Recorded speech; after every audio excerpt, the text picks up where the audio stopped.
Hello, everybody. Thank you for joining us. My name is Damian Glendinning from Complex Countries, and I'm pleased to be joined today by Steve Monaghan, who is going to take us through the many varied things that he does and has done. Very quickly, this is a video looking at longer-term strategic things, so it will be much longer than the usual version, but it's an opportunity to sit back and think about things that busy treasurers don't normally look at in their day-to-day operations. And in particular, Steve has some very strong views about some inefficiencies that we live with. And I believe these are all due to Sumerian goat herds from about 3,000 years ago. But I'll leave you to explain that, Steve. Over to you. Great. Well, thanks, Damien. And I might preface with just a short introduction of myself. So Steve Monaghan, and I began my career, as most bankers do, as a commercial pilot. So I learned about logistics from the front line. And if you'd like to think of it in technology terms, it used to be that I would have to learn about the technology so I could use it. And AI today is the reverse. The technology is adapting to you. So I'm old enough to have gone completely full circle. So I think that's point one. But I left the aviation industry. I was on the startup team for Dell Computer in 1995 for Asia Pacific. I ran the product group. I also developed their forward-looking pricing models, which were adopted globally. And my specialization over the years, as I moved from the technology industry across into banking, corporate and investment, then consumer banking, consumer finance. I was Chief Innovation Officer at DBS Bank and started their digital transformation. I did the same thing for AIA, which is an insurance company.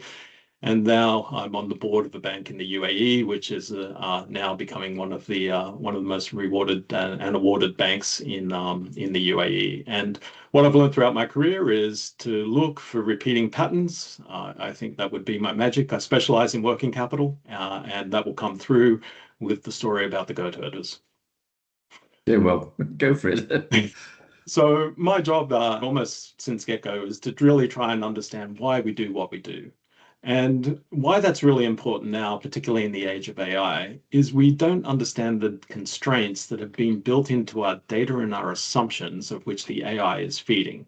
So often we can ask a question which actually gets ridiculous answers, not because it's necessarily hallucinating, but because it really has no way of understanding that its data actually contains enormous amounts of assumptions that were built in from many years ago. And in fact, the assumption I'd like to attack today starts with ancient goat herders in ancient Sumeria 500 years ago, so about 3,500 BC. And what's interesting about that and why it deserves your attention is because the ancient Sumerians were the ones that actually invented interest. So interest was a function of goat herders coming in on lunar cycle. They would trade their goats, and then they would go back, and then they would come back on next lunar cycle, and they'd notice when they were going to settle the monetary side of things that the herd had grown. And the word mush, which was the word for baby goat or a kid, became the word for interest. And actually in ancient Greek, it's the same. Tokos, which was calf, became the word for interest. So that 30-day cycle, which was as closely as mankind could measure years and months and et cetera, was actually 30 days. And you might think that that has no application whatsoever today until we realize that almost everything that we do in finance is time boxed around these 30-day cycles. We report every month. We can now measure days more accurately, and we've moved on to a Gregorian calendar, etc. But in reality, I remember when I started my first business, I said, I'm issuing an invoice, what do I do? And it was just put net 30. Now, why would you put net 30, right? Why would me, a small business, doing business with one of the wealthiest Silicon Valley companies at the time, go and write net 30? You know, why? Why would I give credit to someone whose cost of credit is a fraction of my own? And the reason that we do that is habit. So I think the story I like to tell in banking circles is about the mortgage. I mean, why is it even called a mortgage? And it might surprise you, or it may not, if you speak French and based off a Latin root, that mort is death and gage is pledge, which actually goes back to Roman law, which committed the lunar cycle into law and was served as the basis for debt issuance. So if you didn't settle within 30 days, you were chained. And if you didn't settle within 60, there was a very good chance that you'd be put to death. And hence the death pledge, mort and gage pledge, sits at the very heart of our vernacular for most people on the planet's major asset that they develop in life. I find that very interesting. But that default behavior has led to this enormous inefficiency because the technology that constrained us, which was fairly much observation of the moon, no longer constrains us today. We've moved from the other constraint, actually, which also came from ancient Sumeria, was the abacus. It was the very first fintech. It enabled scaled computation. Not very scaled, but it enabled us now to use more than our fingers and toes. And it actually enabled us to have a framework for calculation. Now, again, why would the abacus be relevant today? Well, the abacus stayed as the primary fintech method of calculation for most people and most businesses until 1967, which was the year I was born, when the electronic calculator was developed. And so that computational capability now, we can do quadrillions of calculations per second now. And that's growing at exponential rates, and with quantum computing, it skyrockets. So, but why are we still constraining ourselves to lunar cycle and to the abacus? This is what I hope to unravel. I think this also explains why we use batch calculations. One of the reasons for payment delays was that you had to print the invoice and post it and wait for the other guy to receive it and then process it at his end. So you have a lot of processing delays built into the system, which is when everything was done manually. By the way, to take your example, as an accountant, I learned double entry bookkeeping. Of course, double entry bookkeeping was actually simply an arithmetic check at the beginning, given that you had to do a lot of sums by hand. In theory, that should no longer be required, but double entry bookkeeping ain't going away anytime soon. Oh, absolutely. And interestingly there, the world's first writing ever in ancient Sumeria, again, was a ledger. We weren't recording religion, history, anything, that stories. No, we were actually recording what people owed. How many goats do you owe me? Yeah, absolutely. So the important point is that as the technology moves, we carry on using the old processes which were dictated by the previous technology. Yes, I think that's really where you're coming from, right? Absolutely. We constrain ourselves to beliefs that have no relevance in the modern economy. And now, if you look at it and just do the mathematical calculation, one saying that I think is super important, and it's the basis of the way blockchains work. But if you have one balance sheet, you can determine whether a company can capture value. But if you can start linking balance sheets together, two or more, you can start now exploring whether you actually create value. So going back to the example where myself as a small SME, if as an SME, if I'm selling to a large company or to the government, if I can't recover my capital, I can't stay in business. So what happens with that money? It's actually, most people refer to it as free cash flow, as if it was free. Well, the reality is it's not free. It just gets bundled into price, like the goat herders in ancient Sumeria, where it was religious authorities that said you can't charge interest. So they just bundled it into price. That became part of the price negotiation. But now, which procurement managers can actually strip out capital cost from price? If that's a question, my experience with them is they're not very good at that.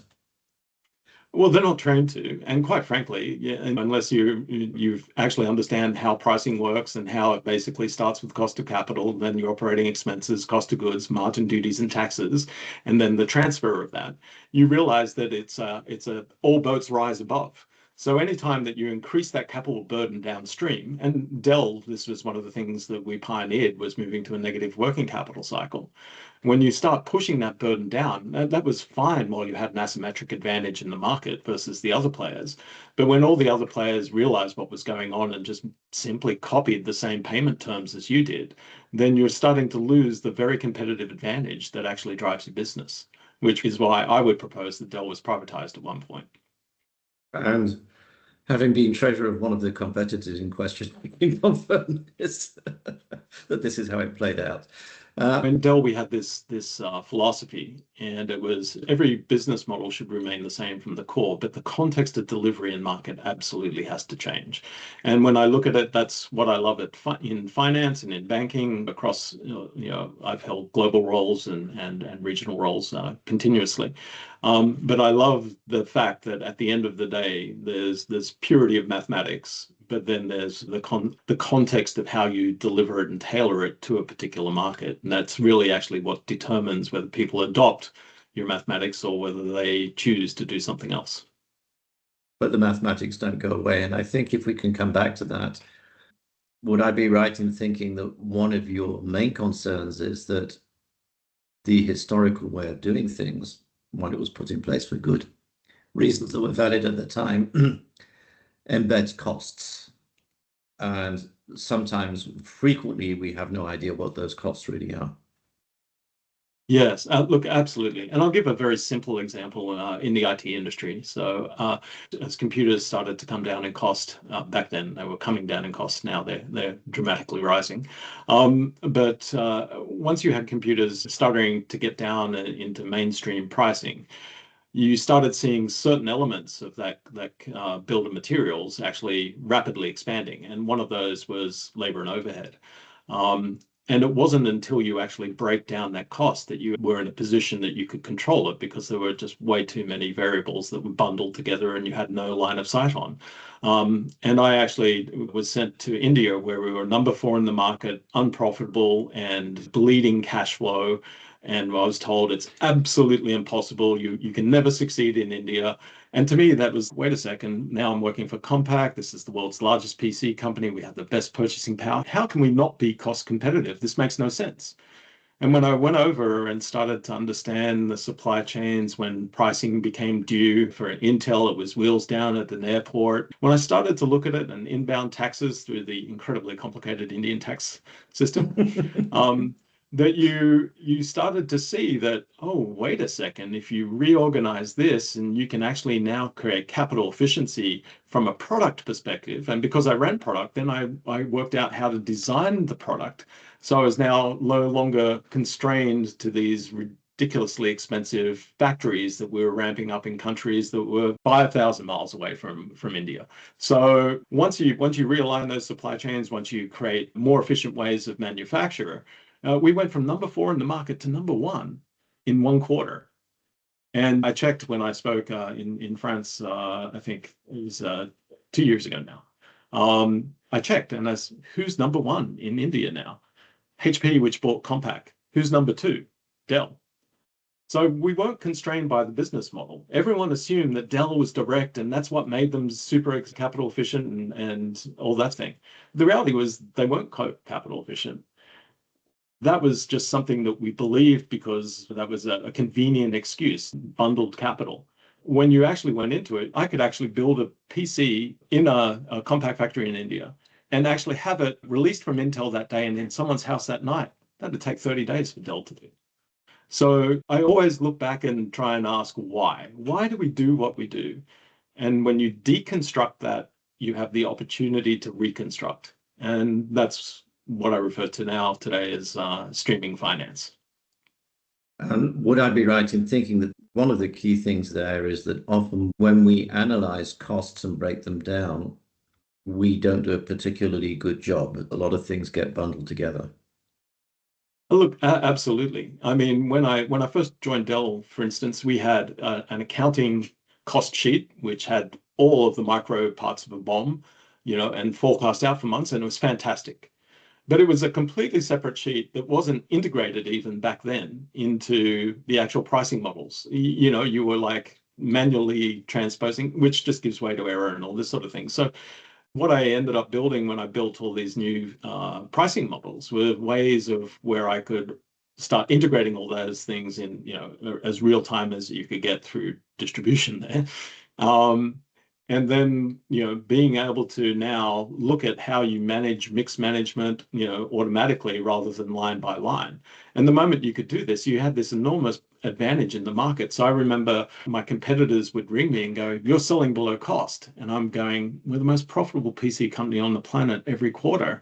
Why would you think I'm selling below cost?" They just didn't understand time value of money. They were pricing for convention that you priced the product on the day that you were releasing. Right, which was nuts because most of your major component manufacturers went mid-month and dropped their prices. All I was doing is just pricing that in, delaying manufacture in Penang. I was actually making more margin from shipping exactly the same product, but I was just doing it later. And that brings me, because having a certain amount of experience in the PC industry myself, something that always used to drive me crazy is that, of course, one of the key canons that we'll believe in as treasurers is that accounts payable is a free source of funding. Absolutely not. And And it's not. that that's not what you think. And certainly one of the things in the PC industry, and I suspect it's not the only one, is that what happens is that the industry is funded by the weakest players because they're the ones who can't say no. Yeah, Damien, you're absolutely correct. And I would say that, having worked for companies and being on monthly pay, and particularly as a young man, the same is true of employees giving credit to employers waiting for their pay for the end of the month. There's an inherent financial transaction at a higher cost of capital that's displacing lower cost capital. So if you are actively destroying capital at every level of the supply chain like that, products kind of flow uphill into the big companies. You've got to look back and think, well, at the end of the day, pricing, you're the sum of your supply chain. So if you're destroying capital consistently along, that's good for no one. We look at facilitation rather than optimization, and I think that this is an optimization problem. And one of the great things about technology today, and particularly AI, and once you get to quantum, it's amazing. But these technologies were built for optimization. We're using them for, in financial services to help automate facilitation. Uh, you're focusing, a hammer on something you need a saw for, Let me put it slightly differently, which is that when the only technology available was paper, what we do today was probably the best way of doing it. Oh, and 100%. When you built your processes and things which now serve as your successful models, these were done at times when the technology was vastly different than it is today. And it was building in assumptions from, literally thousands of years ago. We don't actually pay attention. We just think that that's the way that it works. And it is the way it works, but it isn't the way it has to work. Now, with real-time communications and computers everywhere, there is an alternative. Yeah, and absolutely. So I'll give you an example. I did some numbers for a well-known Japanese corporation, and I said, what would it take you to grow $5 billion, right? That's not a small number, right? So, and, I knew the answers. What it would require them at their current, labor, per unit of dollar output, they would require 9,000 additional employees to achieve that target. They would have to spin up new factories, grow new distribution. All of these things are highly risky, right? You're betting on the future that you can drive those outcomes. And so what I looked at is, well, if you were just capital efficient between your trading partners, you could actually drive 460 million in EBIT improvement, at the same time improving their EBIT of those companies by optimizing the capital flow and capital returns between trading partners. And if you're able to do that now, you've achieved your 5 billion without any of the risk and without any of the incremental cost that you would have driven into your business model for going and doing that, which means you're going to deliver that at superior margins. Why wouldn't you do that? Why would you want to take the hard route? And the reason that you go the hard route is because you're comfortable with it. That is the way you operate. It's the way we've always done it. Absolutely, right? So, I've been lucky to work for companies where we've actually embraced new technologies and we've, applied these. We've seen extraordinary market growth off the back of it, in very clear and uncertain terms. And because at the end of the day, that math is math. It's a factual output. Let me go a little deeper into this. Let me put it to you that if you look at any industry, I understand industries are not necessarily closed loops, but let's assume for a second one is that industry has to be funded somehow. Absolutely. No matter what structure you end up evolving, the funding is coming from somewhere. Yes. And I believe your point is that that funding is not necessarily coming from the most logical or cheapest place. Well, usually the opposite. It's coming from the most expensive place, and it's just being baked into the pricing that you're paying. And well, that's the other point is again, I imagine most treasurers looking at this would say, what are you saying that accounts payable is expensive funding? And I think your answer is, yep, but you just don't know how expensive. And I'm saying it's not a generic answer as well. You literally have to look, and we've got the computational power to do so today, at each of those individual relationships and to actually deconstruct and reconstruct that pricing and that flow.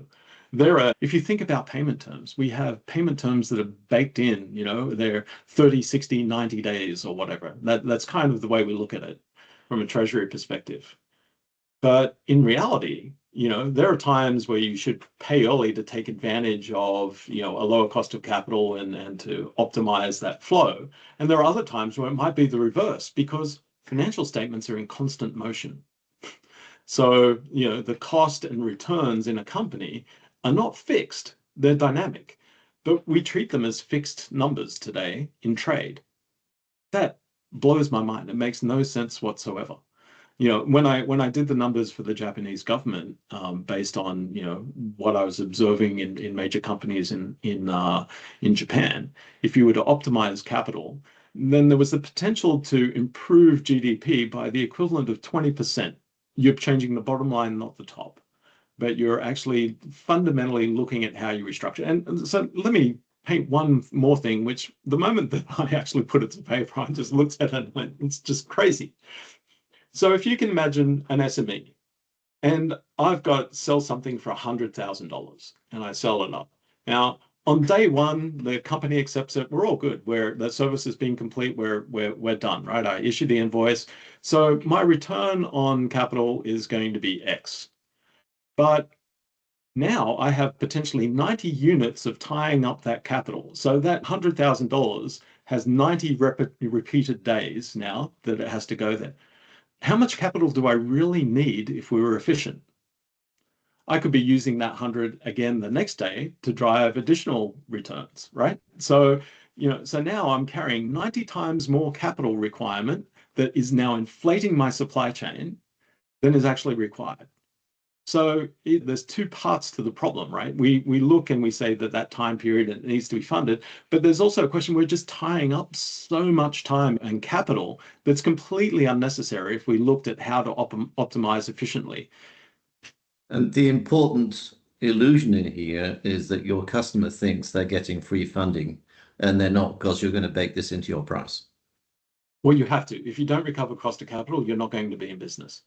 And it gets even better than that. Using a well-known Fortune 500 tech company, they had a very innovative supply chain, and yet they were hugely cash rich, and they were just investing in overnight money market rates, so they were probably getting 1-2%, this sort of thing. And so I said, well, look, you've got this product that you're going to buy. And we know that company's desperate to go out and raise money, but we're convinced that this is this great new product and we're going to open up the world and distribution and all that sort of thing to them.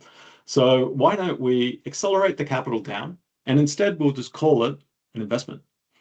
And now we will take the product and we will generate return and we'll go through all the things that we said. But now, now you've turned what was just a straight cost and a small margin that you would make off that product. And now you have an equity that, given that we represented more than 10% of their sales, means that for every dollar I give them, I'm getting a multiple return on the top line at the valuation level. So that company was sold to Microsoft, and we ended up making 1,800% per annum returns off that, where we were actually the control point for the success of the company. But if that were just a normal trade deal, we would just look at that and say, well, we're going to fund you. You'll have to raise high cost capital. You'll have to dilute all this sort of thing. It sounds like heresy to me. I mean, this is still a very difficult discussion to have, isn't it? Fortunately, we did go through with it that way. Yes, it is a difficult discussion. But there's exceptions, but this is so far away from how companies usually operate. Well, I could say that the US happily built China on capital from the US, right? And everyone knows it now. You took all these great companies and Cisco for firewalls and and all this sort of thing into China. Because you're negotiating cost, who gets the value? Well, China walked away with all the value. And by definition, the value is a multiple of cost. So we don't look at finance as a tool set. We look at it as a one-hit wonder where we look transactionally, and we don't really think about how do we optimize, how do we innovate around finance in a very positive way. How do we use it as a weapon? How do you move from just facilitation to weaponization? When do you need to weaponize it? When do you need to, optimize it? These are, I always say, standard terms, poor returns, right? You've got to look at how you optimize. What about the role of measurement systems in all of this? Because again, talking about procurement, their target is always cost. No, absolutely. So you've got to align that to how do you measure value, right? Because our roles are changing and our augmentation through technology is changing so rapidly, we have abilities to do things that just 3 or 4 years ago were almost impossible to measure. I mean, I'm watching that happen inside a bank that I'm on the board of now. I mean, our control over that data and our control over that measurement has changed. You know, it's almost inconceivable to think we operated that way just a few years ago. So, it's possible to do these things. It's just a question of how. And how do we prioritize it? Because all business is about creating competitive advantage. So why aren't we using the most valuable resource, which is finance, to create that competitive advantage? Great question. I think you know the answer, but one of the key things here is to be able to look at things in a different way. By the way, I know that you're going to bring out a book soon. I've been fortunate enough to read an advanced copy, but the question you keep asking is, do we understand the real cost of these things? So you've mentioned salaries. You talk a lot about taxation, and there's lots of cases where everything just happens on a delayed basis, and the result is destruction of capital. Yeah, we know time is money. Everyone knows this statement, but But time we is don't apply risk. it. Yeah, we don't apply it, but then even less people look at it as risk. So now I'm an SME. I have 90 additional units of pure risk that's only going to take my result down. There's no upside out of that. You're just reducing your return on capital. And that's true of any company. When you look at it, anyone that has the longer receivables sitting out, there's a direct correlation to increasing risk. So, which you see in bond markets, of course. So I think that we need to really start thinking about the implications of what we do and measuring it. To generate a new spreadsheet nowadays is very easy. The calculations are the easy part. The difficult part is getting the information, which in turn goes back to, are we asking the right question? Yeah, absolutely. So we should 100% reevaluate, how we manage those relationships. But this is nothing we haven't done before in history, and we used to have our numbers and we used to not show suppliers. That was kind of standard in the PC industry because that would give away, our valuable information. And what did Dell learn? That if you collaborated with your supply chain, you could actually become more efficient together. The thing is that we only constrained that to the physical side of the relationship.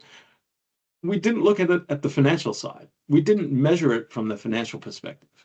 And, if I sell you something today, but the money is like a year out and all this sort of thing, there's a huge mismatch between that finance and that plan and that product that now has, time is money, time is risk.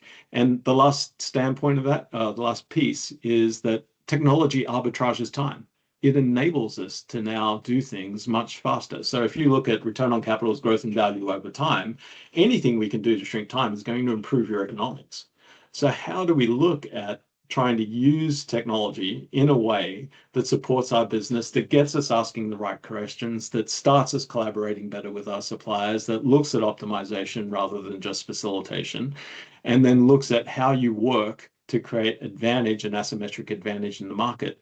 Sounds complicated, but it's actually, versus what it used to be, so much easier today. If we can just bring this down to a very practical level, my own experience was that whether talking to procurement or sales, they were always deeply nervous about getting involved in financial discussions with the people they were dealing with. On the occasions when I got to actually meet the finance teams, either in suppliers or customers, it would be a totally different discussion. I mean, yeah, we had the same problems and we were absolutely willing to work together on how we solve them. But you had this layer in between, which was procurement or sales, and it's just not their bailiwick. They just don't know how to handle it and they're not interested. And it's not usually against their targets anyway. But interestingly, the first line of resistance you always hear, no, it's not possible. I mean, I ended up building a slide deck on this no, no, now. So 4 letters, KNOW, right? But the first answer you're always going to get is just 2 of those. Whenever you propose something new, it's just straight no. And no is a reflex answer that you give if you don't know, because you don't want to be seen not to know. So, and then, the objective is to move from no to know and knowledge to now, right? That is our objective. How do we get there faster? So that was how we looked at it at a DBS Bank transformation standpoint, is how do you get people engaged and how do you help them grow and how do you help them learn to take advantage of new tools, etc. I think every company needs to start having those conversations and restart thinking about how you engage people in that agenda. It's not dangerous to procurement guys. This is something that actually enriches skill sets. And I have found in many institutions now that I've worked with and for, that if you engage people in learning, it's highly valued. So now they can actually yield better results and all that sort of thing and take advantage of tools that they used to be scared of. So in DBS is an example, and it might shock people, but it's a public news, but DBS trained every single person in the bank on Python, whether you're a lawyer or whatever, because your only answer to tech is usually that, no, because you don't know.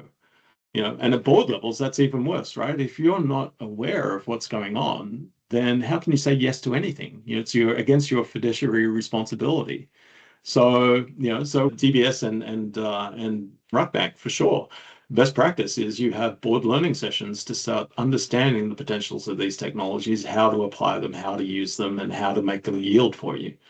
Oh, Super interested to see how that changes your dynamics financially. absolutely. If I can put it in a slightly different way, I used to view the process of convincing my bosses. The first time it would be, that's a totally stupid idea, get out of here. Second time, they might sort of listen. And by the fourth or fifth time, it was, oh, I'm glad I had that idea.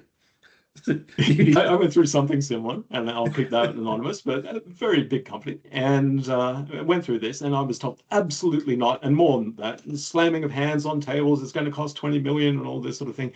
And I said, it costs 20 million, it makes 100 million, who cares? And the answer was still no, right? I didn't use the word who cares. I said, who gives a, and there was an expletive. But nonetheless, so I was told absolutely not.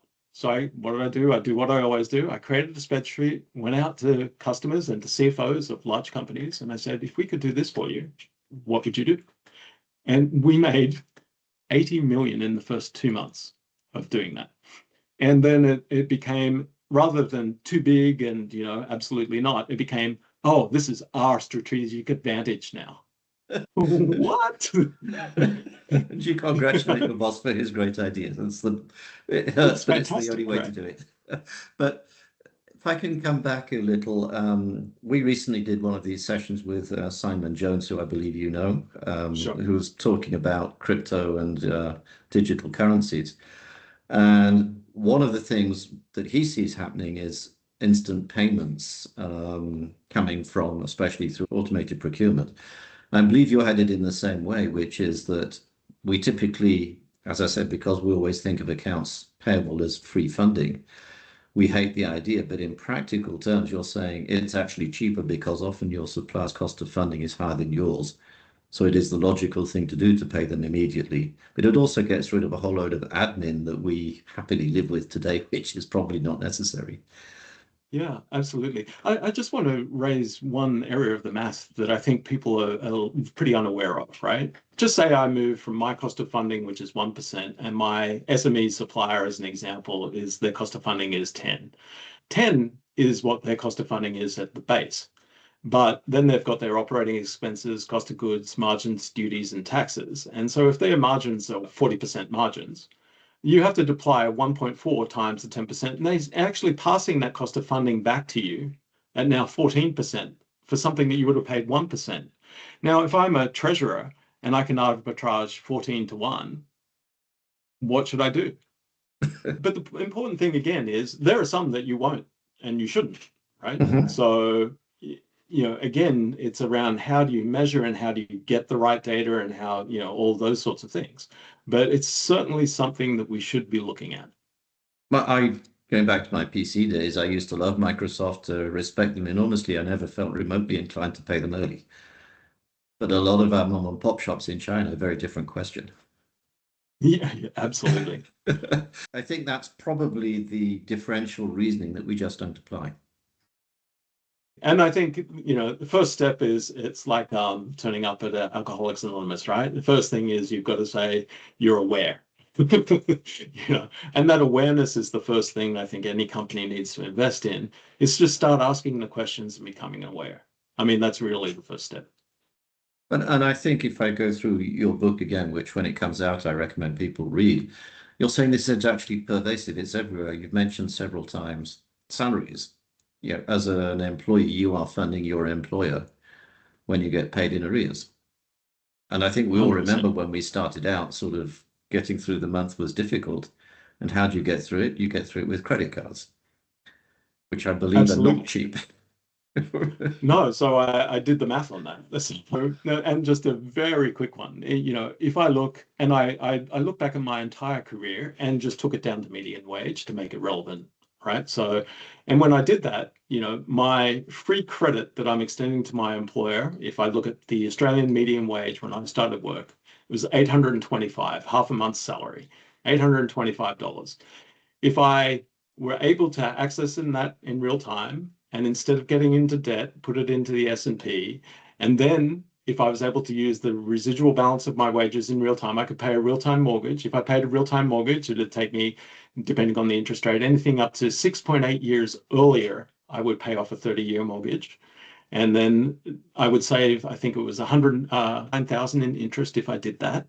So all up, that would add up to about 405,000 Aussie dollars for a median wage person at retirement, which for the median salary pension, then that would be a 60% increase on their pension. And that's before they get to using the entirety of their capital in real time. That's how big this problem is. And it compounds systematically across supply chains and the economy. The Streaming other thing, tax, UK streaming tax, if you did this, it would take 2 months of operating bonds out, which is $2.3 billion at cost. Last time I looked, and interest rates are moving fast, but it was $2.3 billion out of the government's budget. I was just going to say, and this seems totally counterintuitive, but one of your points is that in fact, if we paid taxes upfront real time, we would actually pay less taxes rather than we're paying more because we again think, oh great, I'm paying the government later, but in fact it's costing us money. Well, it's costing them 2 months worth of bonds, right, to go fund that cash flow gap, waiting to be paid their taxes, and that's just assuming they get paid. That's just the withholding tax, payroll tax each month. So, let alone end of year settlement, it ends up being massive numbers. And the point is, I always dream that politicians would actually become efficient and reduce tax. But the point is, it is a huge inefficiency, in terms of both the amount of capital sitting idle in an economy and the cost of that capital. And the moment we can put it to work, I think it's to the benefit of all stakeholders, So including the companies that are writing that free credit today. uh, Free. It's we're never going to free. say there ain't no such thing. Correct. So I hate to use the term because it kind of produces all sorts of reactions, but I'm still going to mention real-time treasury. So your view is that real-time treasury, in fact, has the potential to make life much cheaper for everybody because it eliminates a lot of capital inefficiencies that we don't even see, much less put numbers on. Yeah, absolutely. As we start building capabilities into real-time treasury to understand where we can make very conscious decisions about where we deploy our capital, I think that, now once you start moving towards that nirvana of capital efficiency, and there will always be things that you deliberately time box for risk. So, this isn't like a universal, let's pay everything in real time. This is about making very conscious decisions around the allocations of capital, as treasurers do, to look at whether they want to put it in an overnight bond rate or to be able to pull it out at 14% somewhere else. And what's that mix? How do you still operate and ensure the liquidity and stability of the company, but at the same time maximize the return on capital? And very important point, you already said it, but I'm going to repeat it. Time is also risk. So risk is a 100%. function of time. So every time we delay something, we're building risk in. Yeah, absolutely. And we're seeing that at scale now around the world's economy. So But again, it'll unfortunately, be we're interesting. usually pretty poor at pricing risk, and certainly markets are very bad at pricing risk, despite what people think. Because there's no balancing equation in this. Because whenever you treat something as a fixed instrument, you're denying it the very flexibility of the changing environment that it needs to adapt to. But now, that now data is abundant. There's, exabytes, oh, sorry, no, yottabytes of data now. But if you look at that explosion in data and the capabilities that you have in using, machine learning and AI tool sets to start, stripping apart those financials, it gets super, super interesting. From a practical point of view, when you're looking at a relationship with a supplier or customer, how would you recommend treasurers start really looking at this to assess where they should go? So as we spoke earlier about Dell and how we started collaborating around forecasts and supply chains, etc., it's kind of the same thing, but now you're just looking at that financial relationship. So you're understanding the cost of capital on both sides. You're looking at the return on capital, and how do you optimize from the lowest cost to the highest return, and then how do you apportion that saving. And again, when you get into a transfer pricing arrangement between two supply chain parties that are collaborating, if you're actually truly understanding the mathematics of that, because of that multiplier that comes through on the supply basis, the cost of capital, operating expenses, cost of goods, margin, duties, and taxes amplifier, then now you look at that and take into account that the return on capital. So you want the lowest cost with the highest returns, and then you work out the apportionment. And when you do that, because tax is usually sitting on top, it's actually reducing the tax. And one other thing that I think, as you would know, Damian, is that when you're actually lowering cost, you're actually improving margins, which actually is a far stronger outcome on your financial statements that you can take to the street and take to funding and all that sort of thing. So, there's a large flow through of information, but today we can measure all of this by just understanding those flows, building those models, and then looking at it. And the way to start is just start with one relationship. Just take one key supplier and look at how you take those first steps and have that discussion. And increasing margins reduces risk, which is important. But one practical thing is that often companies are very reluctant to disclose cost of funding and or cost of capital and return on capital. How do you get over that? Well, in the examples that I've looked at, they've been public companies anyhow that are on the supply side and the buy side. So, their sins are on paper and for your full reading pleasure. But not always totally reliable. Not always reliable, and certainly not at a product basis. Though AIs today with enough information can start peeling that. But the point is, it's worth exploring if you've got a strategic relationship, because it's in both parties' interest if you can operate. So for this Japanese conglomerate that I looked at, if they had just started with this one supplier, then that would have improved the company's EBIT by 0.9, and it would have improved the supplier's EBIT by 2.3%.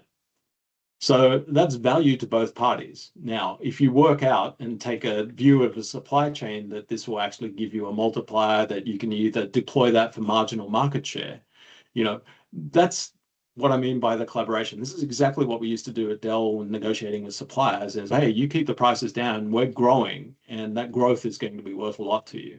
So it's kind of the same sorts of discussions, but at the treasurer level now. You're working out how do you optimize capital to get the best result in the market? Where are you going to get the returns of that capital as now, not just a single entity, but as a supply chain? So thanks a lot, Steve. It's been enlightening for me. I hope it helps treasurers who may look at things in a different way. So if I could summarize, I believe you're saying there's Sumerian goat herders have an awful lot to answer for, but it might be time for us to move on from their way of operating. And that does involve looking at things in a different way and challenging some of the things that we've just inherited. Absolutely. And, if I may just add to that, the finance began in the Middle East. Our modern financial system began there, and I spoke and keynoted the AI and Analytics Middle East conference just over a week ago in Dubai. And it's funny to see that that is a market now that's starting to look very seriously at these sorts of capabilities, to look at how you redefinance. So, to see this circle from where, the goat herders in 3,500 BC up to the modern age, and how the Middle East is actually, I think, on the verge of pioneering how we relook at capital and supply chain flows. So we need to take a good hard look. Absolutely. All right.